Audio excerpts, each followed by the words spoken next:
सोलापुरातील तरुणाने एका श्वानाला कारण नसताना सिद्धेश्वर मंदिर परिसरातील तलावात ढकलून दिल्याची धक्कादायक घटना समोर आली आहे। या घटनेचा व्हिडिओ व्हायरल झाला आहे।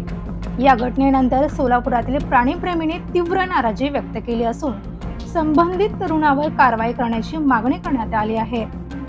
व्हायरल झालेल्या व्हिडिओमध्ये एक तरुण कारण नसताना श्वानाला तलावामध्ये ढकलून देत आहे। याचा रील करून तरुणाने सोशल मीडियावर अपलोड केला आहे।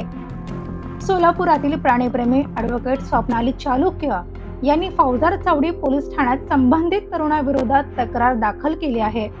तक्रार दाखल करण्यासाठी गेल्यानंतर ॲडव्होकेट स्वप्नाली चालुक्य यांना पोलिसांकडून सकारात्मक प्रतिसाद मिळाला नाही। अशा प्रकारची तक्रार नोंदविता येणार नाही असे म्हणून पोलीस निरीक्षक विकास देशमुख यांच्याकडून टाळाटाळ करण्यात आली। या घटनेसंदर्भात ॲडव्होकेट स्वप्नाली चालुक्य यांनी वसुंधरा मित्र स्मार्ट सोलापूरकर डिजिटल मीडियाचे संपादक परशुराम कोकणे यांच्याशी संपर्क साधला।